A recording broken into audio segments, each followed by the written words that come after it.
Mas já está no dia, não? Já está traduzido. Mas aqui de uma forma. Isso aqui é uma contagem de função delta de momento. Então, essa dimensão menos 4, ela está contando que cada vértice tem um delta. Mas aqui não, só o vértice 3 é que tem um momento extra. Mas então não deveria ser V4 mais V lambda no V e mais V3?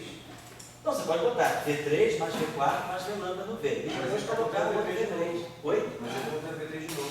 Não, não está, porque as potências. Esse V3 está contando com uma potência menos 4. Olha qual é a potência final do V3. Ele tem um delta, então ele vai contar com menos 4.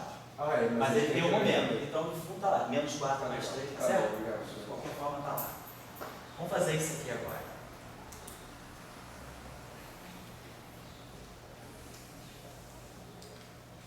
Esse gráfico pode ser desenhado. Isso aqui é um vértice Φ4, aqui está Φ.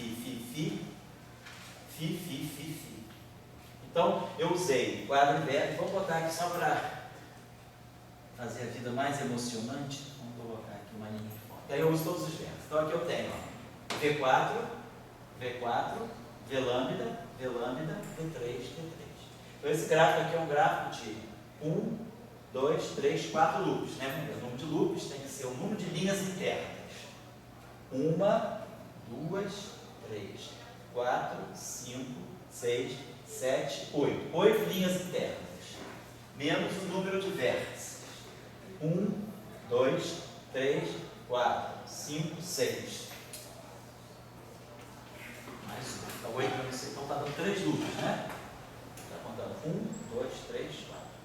Vamos ver se eu encontrei coisa errada aqui. Essa é a linha interna. 1, 2, 3. Acho que vocês contar essa. 4, 5, 6, 7, 8. Não, são 9 linhas internas. Perdão, tá? Eu esqueci de contar essa linha interna. 1, 2, 3, 4, 5, 6, 7, 8, 9. Então, 9 linhas internas. 6 vértices. 1, 2, 3, 4, 5, 6. Mais um. Então, é um gráfico de 4 loops. Os loops estão claros ali que a gente está vendo. E vamos ver, então, antes de calcular esse gráfico, qual é a possível potência de momento dele. Então, vamos ver. Esse gráfico, ele tem quantas linhas internas escalares ele tem? 1, 2, 3, 4, 5, 6. Então, vai ficar 2 vezes 6. Então, dá 12. Mais. Quantas linhas internas fotônicas ele tem? 1, 2. Então, 2 vezes 2, 4. Menos 4. Quantos vértices ele tem? 1, 2, 3, 4. 1, 2, 3, 4, 5, 6. 6 vértices.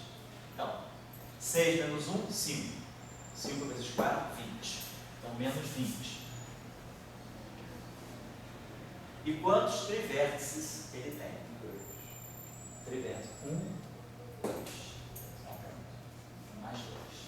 Então, nós temos 16 com 2, 18. 18 menos 20 menos 2.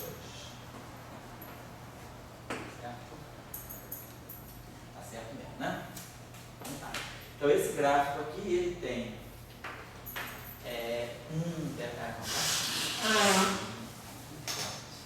esse gráfico poderia ser essa categoria de gráficos aqui.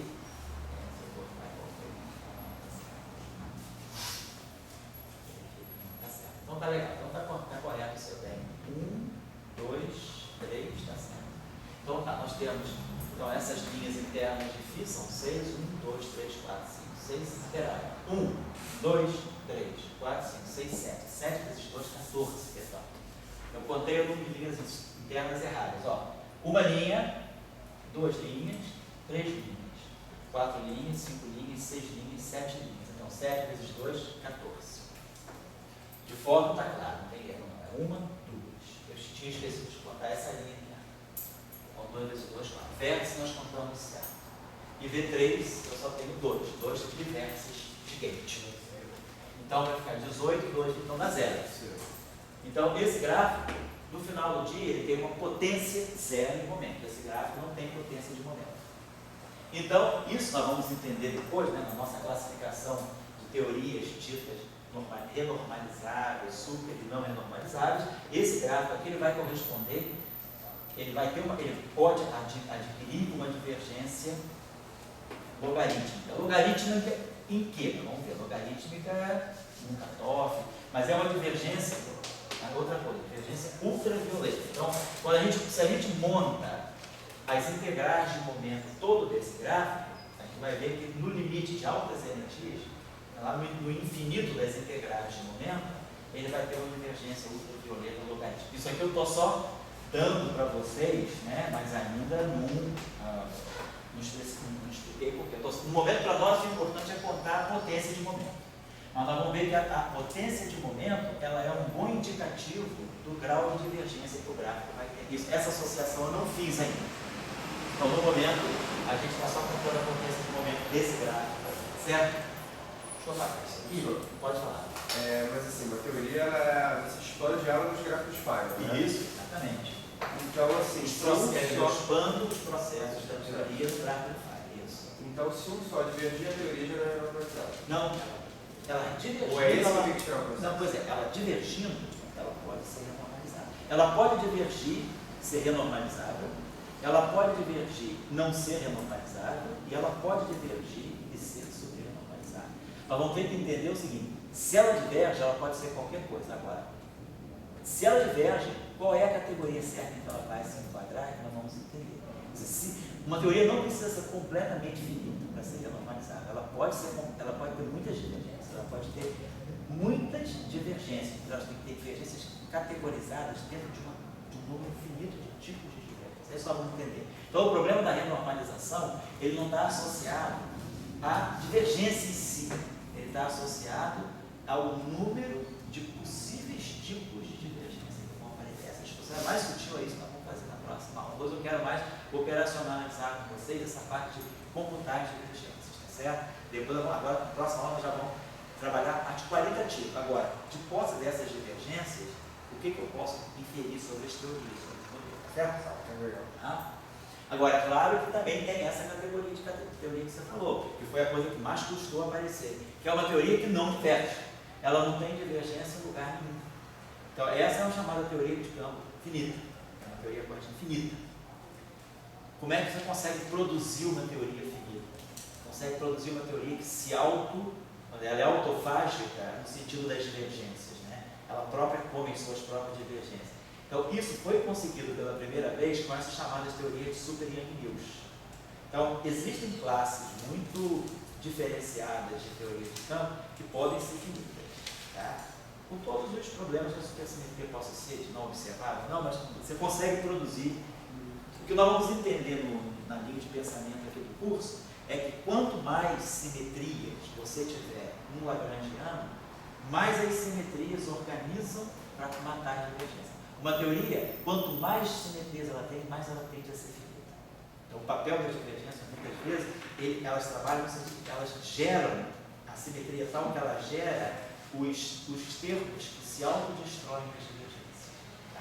Então, Dirac, por exemplo, né, ele sempre colocava que ele achava que uma boa teoria quântica de campos devesse ser finita. Sempre batalhou em cima dessa ideia. Uma boa teoria de campos deve ser finita. Ele morreu pensando assim. E, de fato, 3 anos antes de ele morrer em 84, apareceu o primeiro exemplo de uma teoria quântica de campos finita. Em 81, 82 foi o boom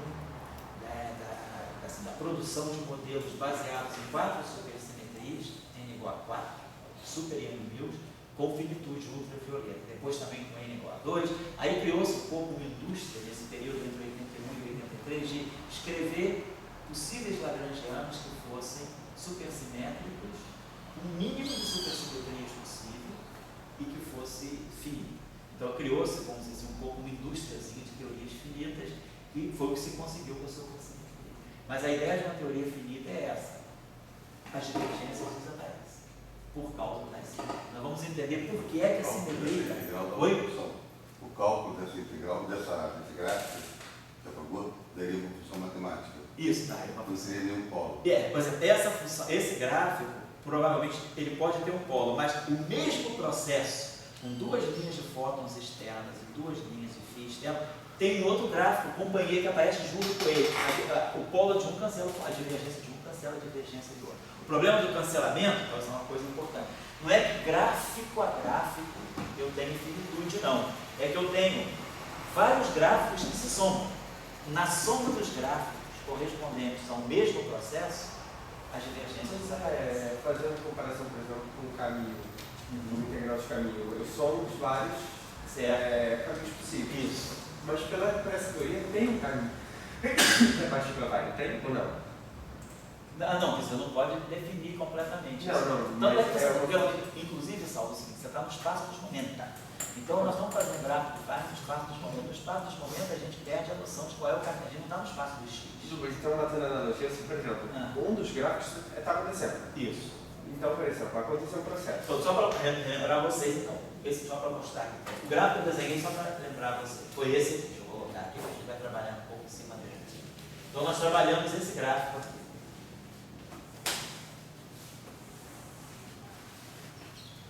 O que caracteriza esse gráfico? Esse gráfico tem duas linhas de fótons externas e duas linhas de física.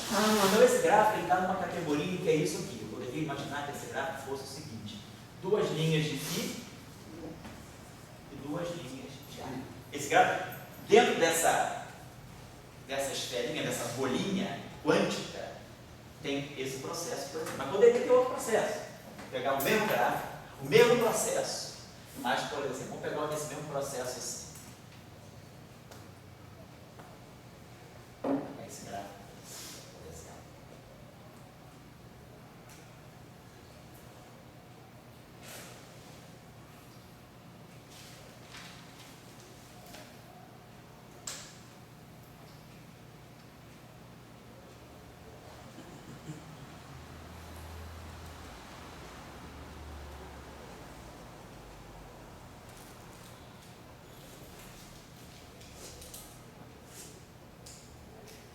Tem três loops, né?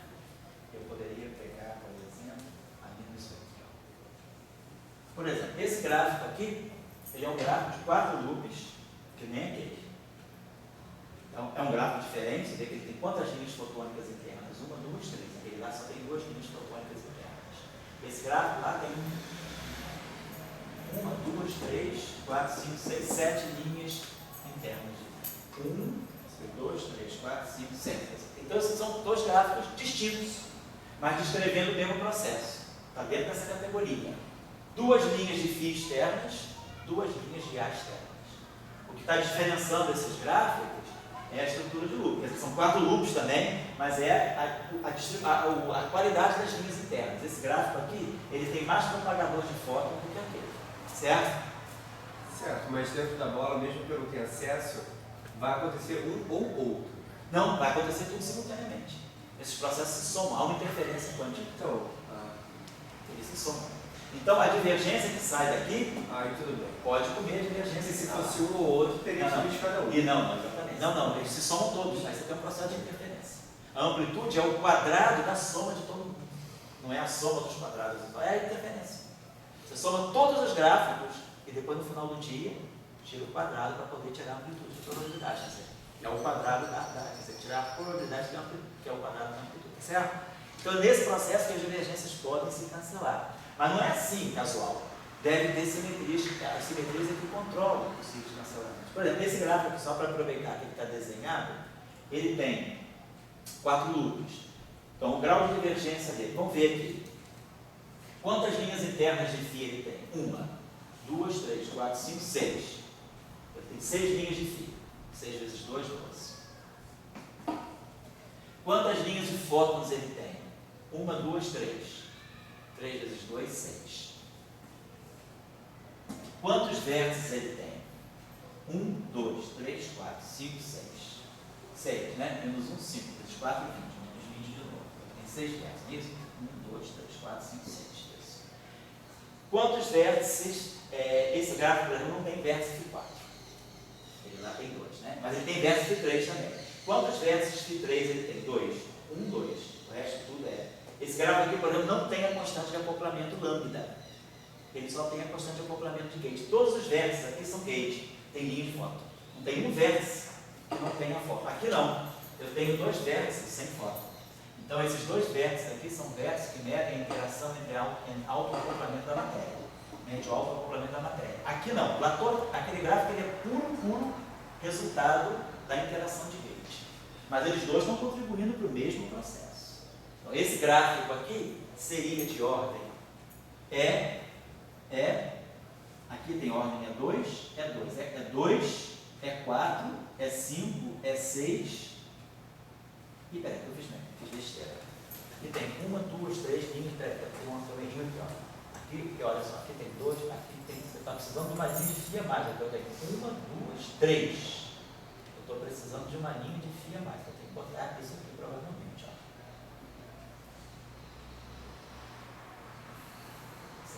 Estava errado, Gabi. Olha só. Tem que ter fi. Não, não botei. Mas ele tem uns fotográficos ali, né? Mas aí tem que. Aqui, então, perdão. Aqui, isso, eu tenho que tirar esse. Então, fazer o seguinte, perdão, deixa eu apagar isso aqui. Não pode não ter um quadrivértice de alta interação? Não, ele pode não ter o quadro, pode não ter, mas eu estava desenhado errado. Sabe por que, Saulo? Ele estava com 1, 2, 3 linhas de fio. Nós temos 2 fios com um A, com 2 fios com 2 A. Esse verso não existe no modelo. Então, esse gráfico não existiria. Pode fazer um foto embaixo. Posso fazer o seguinte, deixa eu apagar isso aqui. Então, botar o fio. posso botar esse. Quer dizer, eu estou precisando colocar um fio a mais, né? Ou então foto. 1, 2, 3. Vamos deixar esse fóton aqui e colocar esse fio aqui. Pode ser? Aí fica 1, 2, 3, 4, 1, 2, 3, 4. Perfeito. Então, Mas aí não tem esse vértice com 5, né? 1, 2, 3, 4. Aí não tem fio.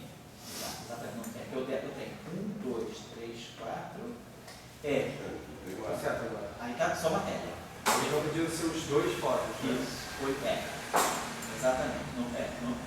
Quando eu quadro de vértice, eu teria que ter 2 fios para ter 2 A's. Ou então, deixa eu pagar um fio. Não vai por favor.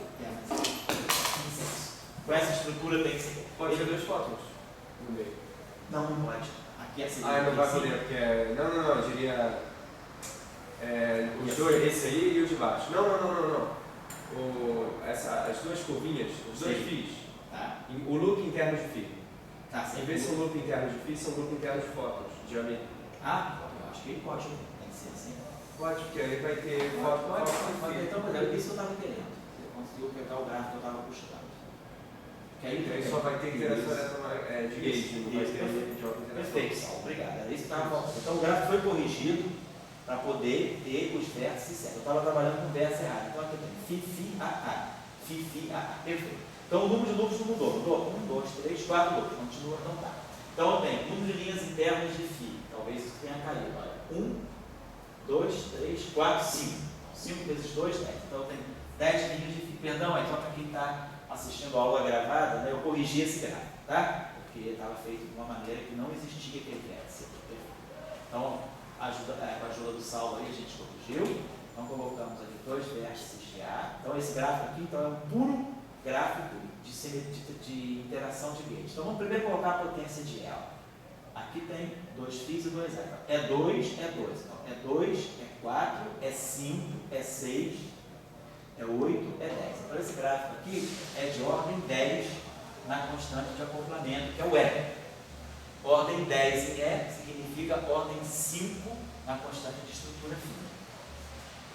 Então ele é um gráfico de ordem alfa 5, que a constante de estrutura fina é 2. Então é 5. Beleza, então esse gráfico de ordem é 5. Esse gráfico aqui não. Esse gráfico mistura as constantes de acoplamento. Ele tem E2, E4, E5, E6, lambda. Então esse gráfico aqui é E6 lambda. Então ele é um gráfico em alfa 3 lambda. Então, são 2 gráficos com o mesmo número de loops, mas com potências distintas nas constantes de acoplamento, certo? Então aquele gráfico lá só tem alfa.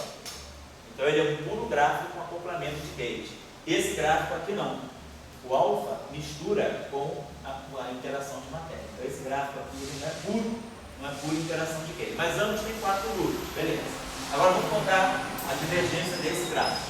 Então nós estávamos vendo o número de linhas internas de Fi. 1, 2, 3, 4, 5. 5 vezes 2, 10. Número de linhas internas de A. 1, 2, 3, 4. Né? 1, 2, 3, 4. 4 vezes 2, 8. 2, 3, 4, 5, 6. 6 menos 1, 5. 5 vezes 4, 20. Números de trivértices. 1, 2. Então a mesma coisa, esse gráfico também tem potência zero. Então esse gráfico também contribui para uma divergência. Nós vamos entender por quê, que é uma divergência logarítmica. Então, esses dois gráficos, entre muitos outros que vocês podem desenhar, ele fica como tarefa aí, se alguém quiser fazer essa tarefa um pouquinho hercúlea, porque pegar todos os possíveis gráficos a 4 loops para esse processo. Certamente a gente sempre esquece de um, isso é uma tarefa que é difícil fazer sozinho. Você sempre esquece de um gráfico que o outro pensou. Bom, então tá legal, mas eu só estou dando exemplo de que esses gráficos se somam. Então, na verdade, o que eu estou computando é esse processo. 2 linhas externas de φ, 2 linhas externas de A. Para esse processo, vários gráficos podem contribuir. E é isso que vai ser importante para o processo da renormalização. Nós vamos ter que identificar os tipos de processo que tem divergência. Então a gente, por exemplo, está vendo aí na teoria lambda, na QD escalar, a gente está vendo que um processo do tipo φ AA tem divergência. E aí a gente vai entender que a renormalizabilidade ela vem quando o tipo de processo que é divergente, ele já está presente como vértice do lagrangiano.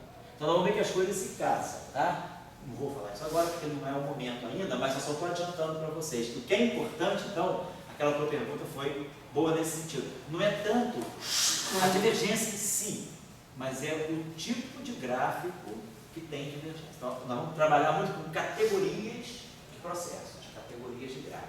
E aí a divergência a gente sabe tirar.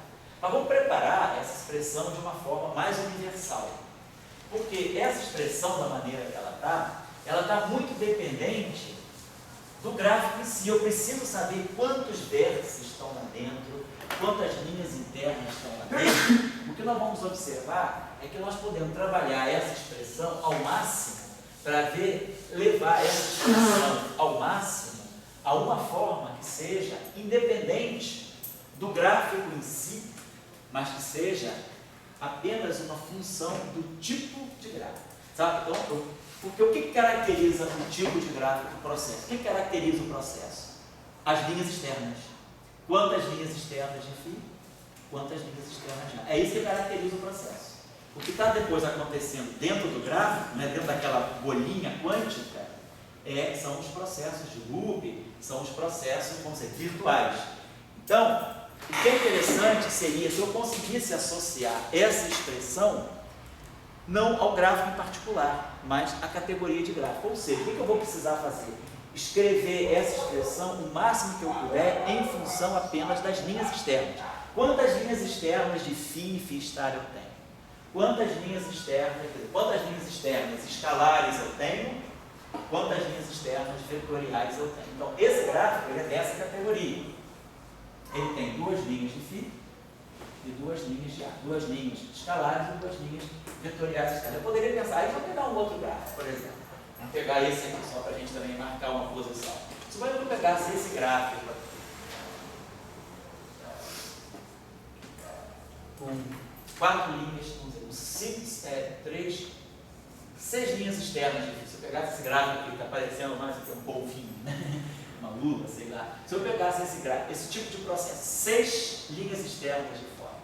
Então vamos ver, vamos desenhar um gráfico desse tipo, por exemplo. Vamos desenhar um gráfico desse tipo a um loop, por exemplo. Professor, para um dado processo, não sei se tem como ter controle de quantos processos virtuais eu tenho. Quer dizer, para um dado processo tem, para um dado processo, você vai dizer, eu quero escrever esse processo, vou escrever todos os gráficos a um loop que tem esse processo. Aí por isso você vai ter controle de todos os processos. E tem uma regra que diga quantos não, gráficos não, possíveis? Não tem, não. Você tem Porque que olhar os vértices. Se eu entendi bem, tem que levar todos em conta. Todos em conta. Todos os possíveis que estejam de acordo com os vértices que você tem. Você tem que desenhar todos os processos virtuais possíveis compatíveis com os vértices que você tem. Eu tinha feito um erro ali, eu tinha colocado um vértice que não tinha. Eu tinha colocado um vértice, eu acho que um 4 φ e um A. Aquele vértice não tinha. Aí o Paulo me corrigiu. Aí a gente botou, mas então, desde que você coloque processos virtuais compatíveis com os vértices que você tem, tudo bem. Vamos desenhar esse gráfico aqui. Eu tenho 6 linhas externas de φ. Vamos desenhar um gráfico com loop para ele. Um gráfico com loop para ele simples seria esse aqui. tirar a churiada da vazia. É só, exatamente, só tirar uma churiada. Então esse gráfico aqui é um processo, é um loop. É o sol. É um sol, esse virou um sol. Tem 6 fios nas pernas externas, né? Vou fazer o solzinho aí bonitinho, né? Só para brincar, né? Então esse aqui já é mais um solzinho. Então esse gráfico aqui é o gráfico do Sunshine. Sunshine Graph. Então esse gráfico é um gráfico de loop com 6 fórmulas externas. Vamos ver a divergência dele. Quantas linhas internas de fio eu tenho? Vamos começar a contar daqui, ó. Começar a contar daqui, ó. 1, 2, 3, 4, 5, 6, 7. 7 linhas internas de fio. Esse gráfico é de ordem o quê? 1, 2, 3, 4, 5, 6, 7. Esse gráfico é de ordem 7. 7 constantes de acoplamento, né? Certo? Quantas linhas internas de fio? Então, 1, 2, 3, 4, 5, 6, 7. 7, então. 7 vezes 2, 14. Não tem linhas de ar interna, não tem foco na linha interna. Quantos versos ele tem? 1. Oi? Mas esse aqui tem mais. Ali tinha 3, né? Aonde? No primeiro, do lado esquerdo, tinha 3 linhas. 3, né? E aí tem 7. 6, 7. 1, 2, 3, 4, 5, 6, 7. Tinha fótons. Externa, aqui tem 7, perdão, estou na besteira também, pelo amor de Deus, vamos botar 7, são 6, né? Eu botei uma linha a mais, não está certo. Eu quis simetrizar muito. Desculpa, pera, vamos manter aquela, vamos ser fiéis àquilo que eu queria. Tá certo, tá legal. São 6 linhas, beleza. Então, perdão. Então ele é 1, 2, 3, 4, 5, 6. Então o gráfico de ordem é 6, portanto, é o gráfico de alfa 3. Então, só tem constante de acoplamento de fio. Beleza, vamos botar então agora a divergência dele. Número de linhas de fio. 1, 2, 3, 4, 5, 6. 6 vezes 2, 12. Então ele corrigiu, eu tinha colocado no outro lugar. 1, 2, 3, 4, 5, 6. Beleza.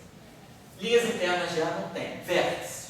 1, 2, 3, 4, 5, 6. 6. 6 menos 1, 5 vezes 4, 20. Quantos vértices V3 eu tenho? 1, 2, 3, 4, 5, 6. Então, mais 6. Então esse gráfico aqui está dando potência menos 2. Então esse gráfico tem uma dimensão de momento a menos 2. Se fizer o cálculo dele todo, ele vai ter dimensão de momento a menos 2. Então a tendência dele é ser convergente. Quer dizer, quando o momento cresce muito, quer dizer, isso é um cálculo muito ainda estimativo. Como o momento cresce muito, a potência dele de momento está no denominador, então você deve ser um gráfico que converge. Se tivesse momento ao quadrado, se eu aumentar muito o momento, ele diverge. Como eu tenho potência negativa, então esse gráfico tem que ser convergente. Ele não vai ser uma divergência. Esse gráfico sozinho já é convergente. Mas ele não é o único processo. Vamos pegar, eu poderia fazer um gráfico com 6 linhas externas que fosse assim. Também é um loop. Boto 2 fótons aqui, boto 2 fótons aqui e boto 2 fótons aqui. Tem 6 linhas externas, 1, 2, 3, 4, 5, 6. 6 linhas externas. Só que ele não tem trivértice, ele só tem quadrivértice. Então esse gráfico aqui é de potência, é 6 também. Aqui, ó. É 2, é 2, é 2. Então ele também é um gráfico de ordem alfa 3. Agora vamos ver a divergência dele. Quantas linhas de fio ele tem? 1, 2, 3. 3 vezes 2, 6. Então ele tem 3 linhas de fio. 1, 2, 3. Não tem ar. Quantos vértices ele tem? 1, 2, 3. 3 menos 1, 2. 2 vezes 4, menos 8. Não tem V3. Então a potência dele também é menos 2. Então vocês estão vendo o seguinte. Os gráficos que nós estamos, os exemplos, só um exemplo assim, muito empírico. Os exemplos que eu dei, os gráficos são da mesma espécie. E eles têm tudo a mesma potência. Então, será que isso não poderia dizer que, no momento que eu fixo o processo, a potência e o momento do gráfico é a mesma, independentemente dos processos virtuais? O que está segurando? Lá é menos 2, aqui é menos 2. O processo é o mesmo, 6 fótons nas linhas externas. Mas o processo virtual é diferente. Lá eu tinha 5 linhas de fio, aqui eu tenho 3. Lá eu tinha vértices de V3, aqui eu não tenho. Então, internamente, vamos colocar assim, internamente, os gráficos são distintos. Mas a categoria de gráfico é a mesma, 6 focos nas linhas externas. Estão percebendo? E o grau de divergência é o mesmo.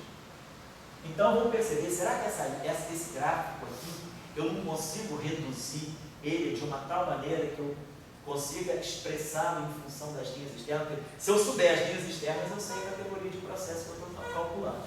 Então, essa aqui é a meta agora. Vamos tentar expressar tudo que está nessa expressão em função das linhas externas. E aí foi por isso que na aula passada nós terminamos com aquelas chamadas relações topológicas, né? A gente via, tantas linhas internas, eu relacionava linhas internas, linhas externas e vértices. Né? Por isso, então, vamos contar. Então, o que a gente fazia? A gente contava o número de linhas, né? A gente contava o número de linhas de cada campo relacionando com o vértice. Então, lembrar que cada linha interna de φ vezes 2, então eu estou contando aqui, cada linha interna de φ termina em 2 φ. Pode começar com φ estar, φ ou φ estar, não importa. Mas cada linha interna escalar, ela termina, ela conta por 2, ela relaciona 2 vértices escalares. Né? Então, uma linha interna, ela está contando por 2 vértices. Cada linha externa de φ, ela se acopla a um vértice só. E uma linha interna, ela vai de um vértice para outro. Então, cada linha interna conta 2 vértices. Cada linha externa, ela não tem nada para cá, linha externa, então ela só conta um vértice. Então, 2 vezes o número de linhas internas de φ mais o número de linhas externas de φ está contando o número de vértices onde eu tenho φ. Está contando o número de φs dos vértices. Mas, vamos agora olhar os vértices onde comparecem φ. Eu tenho 3 tipos de vértices com φ. Eu tenho o vértice V3, onde tem 2 φs, no fim φ, tá? Tem o vértice V4, onde tem 2 φs, e tem o vértice V lambda, onde tem 4 φs. Então, lá o que eu estou contando? Lá eu estou contando o número de φs associados às linhas internas e externas. Então, cada linha interna carrega 2 φs, cada linha externa carrega 1 φ. Estou contando o número de φs. Aqui, eu estou contando agora o número de φs, mas pelos vértices. Cada vértice de 3 carrega 2 φs. Cada vértice V4 carrega 2 φs. E cada vértice V lambda carrega 4 φs. Então, do lado esquerdo, eu estou contando o número de φs pelos propagadores, pelas linhas internas e externas. Aqui, eu estou contando o número de φs pelos vértices. Entendeu? Então, é a mesma contagem, mas usando 2 elementos distintos do gráfico. E é isso que me possibilita trazer para essa expressão a relação a linhas externas. É como eu vou tentar me aproximar mais ao tipo de processo e não ao processo em si, ao gráfico em particular. Vamos colocar assim. Vamos fazer o mesmo counting para o A. Mesma coisa, cada linha interna ela sempre contribui com 2 A's. Então, uma linha interna, ela vai contar, então nós vamos contar o número de campos A, o número de A's do gráfico. Cada linha interna conta 2. Cada linha externa conta 1 também. Cada linha externa só tem 1 campo. Agora, vamos contar o número de A's pelos vértices. Então, o vértice V3 tem 1 A. O vértice V4 tem 2 A's. E o vértice V lambda não tem A. Né? Então, tem isso aqui. Esse é o V3, esse é o V4 e esse é o V lambda. Então, essas chamadas relações topológicas, elas são ditas topológicas um pouco nesse sentido. Você está contando a mesma coisa de 2 modos independentes. Agora você soube pegar o número total aqui. Agora vamos lá, vamos substituir então o seguinte, ó, vamos substituir as linhas internas em termos das linhas externas e dos vértices. Então vamos em frente, deixa eu apagar isso aqui. Isso aqui eu já posso apagar. Você lembra de escrever tudo em função das linhas externas e dos loops? Podemos botar os loops no final. E aí eu posso também dizer do processo a quantos loops eu estou Podemos também desenvolver, podemos também fazer isso depois. Vamos seguir essa expressão direta e depois a gente fala tudo. Vamos lá, vamos substituir o IFI e o IA. Então, o que é fácil? Eu posso substituir isso aqui direto por essa equação. Então, esse delta aqui 2 e φ. 2 e φ vai ser 2v3 mais 2v4. Veja se não precisa mais.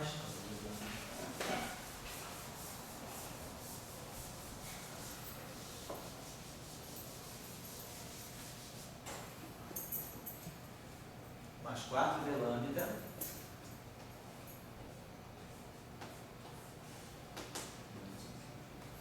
menos f.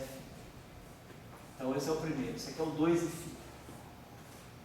Vamos pegar agora o 2A, que vai ser mais V3 mais 2V4 menos EA. Depois o terceiro termo, menos 4V mais 4. Menos 4V. Vamos substituir o V. Quem quer ver? Não é o número total de vértices? Então esse V é V3 mais V4 mais V lambda. Então vai ficar menos 4V3 menos 4V4 menos 4V lambda mais 4. Estou usando agora essa linha. Menos 4V mais 4. Onde eu já substituí. Quem é V? O número total de vértices. Quem é o número total de vértices? É o número de V3 mais o número de V4 mais o número de V lambda. E menos menos mais V3. Mas a última linha. Mais V3.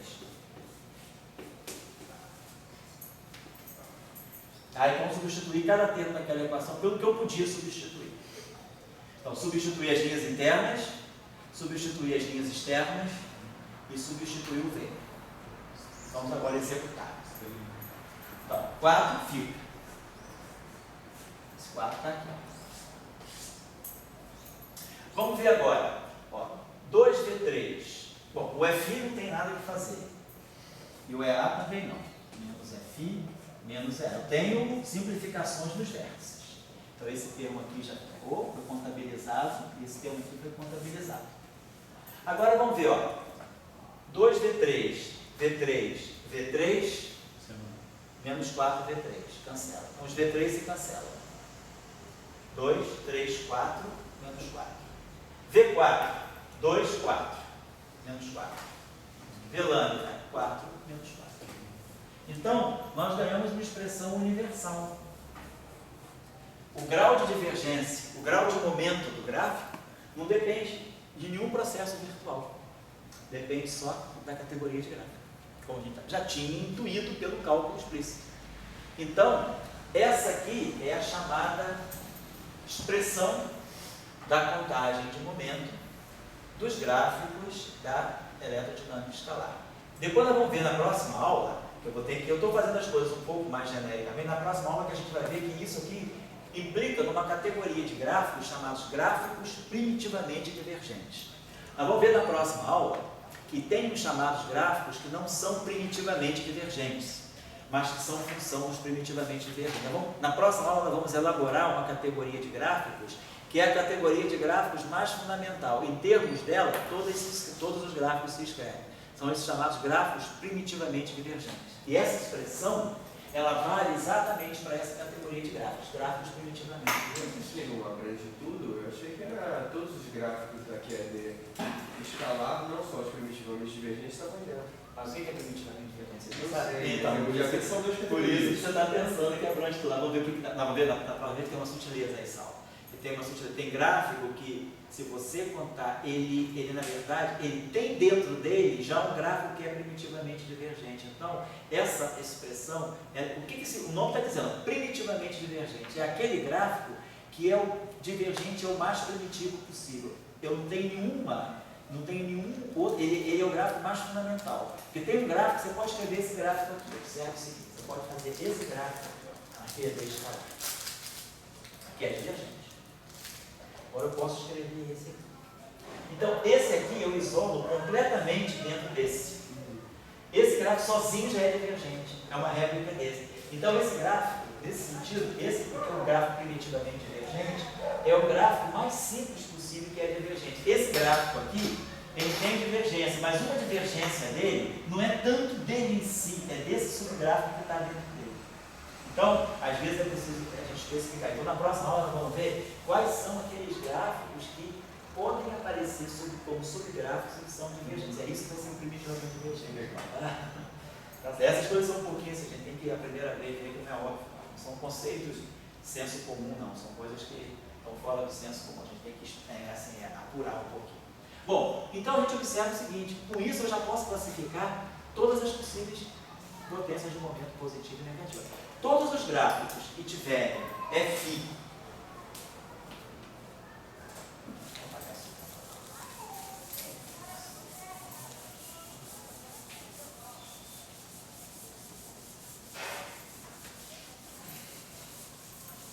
então, todos os gráficos que tiverem Φ mais EA menor ou iguais a 4, tem delta maior ou igual a 0. Então, todos esses são gráficos em princípio divergentes. E todos os gráficos que tiverem Φ mais EA maiores do que 4, tem um delta, pelo menos, né? Menos 1. Menor do que menos 1. Ou igual a menos 1. Então, esses tendem a convergir. Foi aquele gráfico dos 6. Nós tínhamos 6 As nas pernas externas. Φ era 0.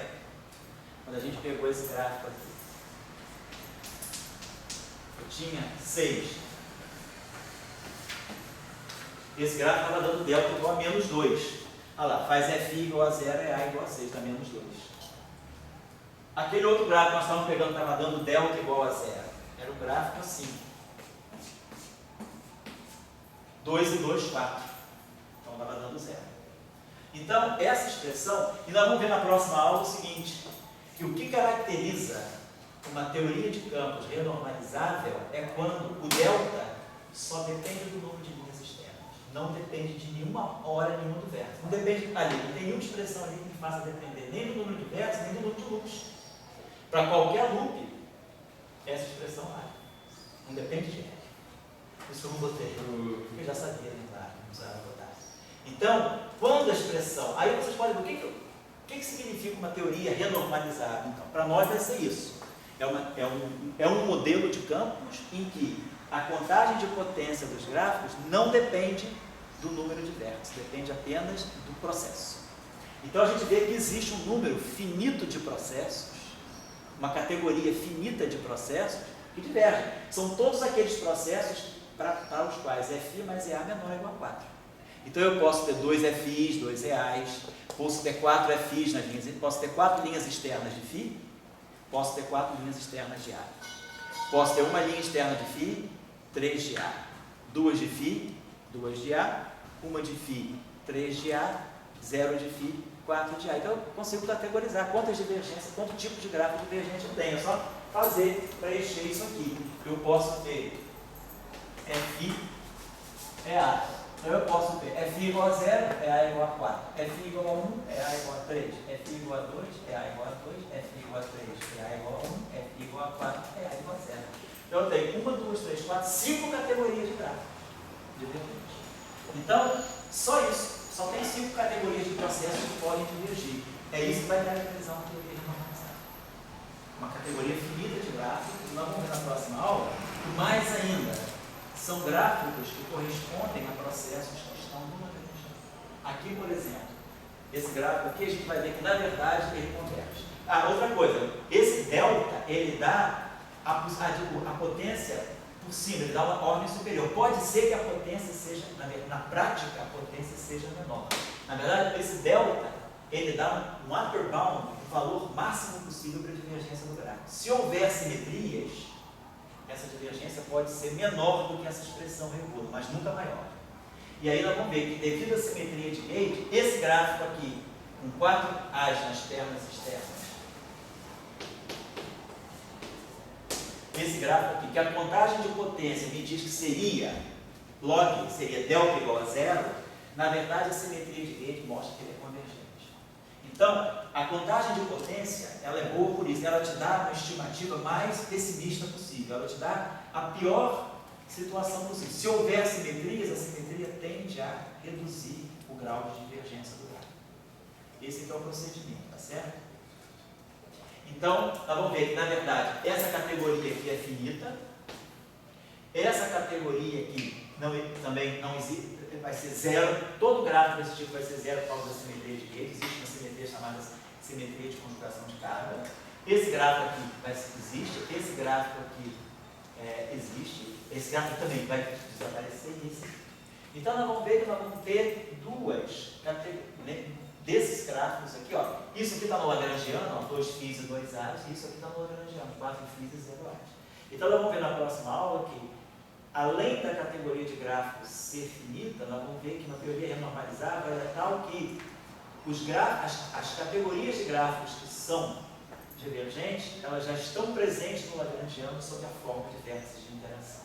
E é isso que vai me permitir esconder a divergência naqueles vértices. O processo de renormalização vai ser um processo de embutir. Vamos entender isso, mas eu estou só chamando a atenção para os ingredientes que já estão lampejando caminho afora. Tudo isso está nos convergindo para a discussão da renormalizabilidade. Mas o problema hoje é mais simples, nós estamos simplesmente calculando a potência do gráfico, tá certo? Vamos fazer agora mesmo, eu vou dar um intervalinho de 5 minutos, que eu tenho que tomar um remedinho, e vamos fazer a mesma brincadeira agora para QED espinorial, para QED de Dirac. Férmions, né, elétrons, pósitos e fótons. Aqui a gente fez para eletrodinâmica escalar com a interação Φ4. Vamos fazer agora para eletrodinâmica. Depois vamos fazer um exemplo de uma teoria em 3 dimensões. Esse processo, ele independe da dimensão. A única coisa que está embutida na dimensão é se o elemento de volume no espaço do movimento é D4K, D3K. Então vai mudar um pouquinho só a potência dos momentos, mas a forma de fazer é a mesma. Porque quando você vai integrar, se você está no espaço tridimensional, você não integra em D4K, você integra em D3K. E aí, a função delta de Dirac, ela não tem potência menos 4, ela tem potência menos 3, certo? Então o efeito, nós vamos poder fazer, posso fazer um exercício agora então. Vamos estudar a eletrodinâmica, vamos fazer isso, eu acho que pode ser mais didático. Vamos pegar a eletrodinâmica escalar agora em D dimensões, não mais em 4. Então, depois do intervalo, vamos fazer a eletrodinâmica em D dimensões, tá? Eu vou lá com ele.